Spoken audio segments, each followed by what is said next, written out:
A number of passages in Augustine's work have been formative for me in understanding sacramental theology and the breadth of sacramental theology. Among these are passages from Augustine's treatise against Faustus the Manichaean. A treatise, short title is Contra Faustum. Faustus was a Manichaean theologian, and one of the keys or one of the features of Manichaean theology was a pretty radical dichotomy between the Old Covenant and the New Covenant. They rejected the Old Testament, they rejected the Old Testament God, and Contra Faustum is largely Augustine going through Old Testament passages and explaining and giving the logic of the Old Testament passages in terms of the Old Testament, but also showing how the Old Testament passages are part of Christian scripture. And again, he's responding to this Manichaean hostility to the Old Testament. And along the way in talking about, particularly about the sacraments of the Old Testament, he uses the phrase visible words. And that phrase is taken up by the Reformers. It becomes a pretty standard understanding of what sacraments are in the Reformation. Not just then, but the idea that sacraments are visible word predates the Reformation. But for a lot of theologians, what that means is that the sacraments are a visible sign of something invisible, a visible sign of invisible grace. And that creates a kind of dichotomy that can open up into a kind of natural and supernatural dichotomy. So you have the visibility of the sacrament, you have people eating and drinking around a table. Is grace being communicated? Well, you don't know, because that's happening invisibly. You don't actually, you have these two tracks going at the same time.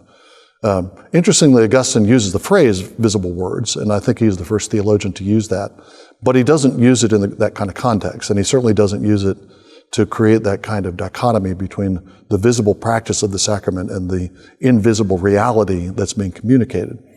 What Augustine does with that phrase, and he does a number of other passages too, outside of Contra Faustum, is to talk about the sacraments in terms of linguistic categories. What makes the sacraments visible words is that they act like words. They act like verbs in particular, which means that they can be conjugated. By that he means Old Testament sacraments were sacraments of the future tense, and the form of the sacraments pointed ahead to something that was to come. So you have all the Old Testament sacrifices, and those were shadows of the true sacrifice, which is Jesus' self-offering on the cross. But these are sacraments that are pointed toward a future. Once Jesus comes, he gives us new sacraments. He doesn't do away with sacraments. He doesn't delete sacraments for the life of the church. Christianity is also a ritualized religion, just as ancient Israel was. But instead, what's happened is the tense of the sacraments has changed. It's changed from future tense sacraments to present or perfect tense sacraments. So instead of saying the resurrection will come, our sacraments say the resurrection has come, and we share in it. That's been a really helpful paradigm in thinking through sacramental theology, thinking of them as words, and particularly as rites that get conjugated, and helps us to think about Old Covenant rites, Old Covenant sacraments, and their future orientation, New Covenant sacraments, as declarations of the fulfillment of those Old Testament hopes. And not just declarations, not just proclamation of the fulfillment, but actually realizing and enacting the fulfillment as effective signs of the New Covenant. Once I had recognized that this is what Augustine was doing with this phrase visible words, the continuity between Augustine and medieval sacramental theology becomes clear. Medieval sacramental theology, interestingly, is always working out the sacramental theology in terms of the relationship, the contrast, and the continuity between sacraments of the old law and sacraments of the new law.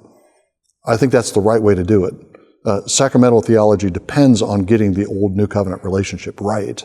And Augustine, I think, by using the phrase, using the idea that the rites are being conjugated, I think gets at both the continuity and the discontinuity between them, and provides a good framework for developing sacramental theology.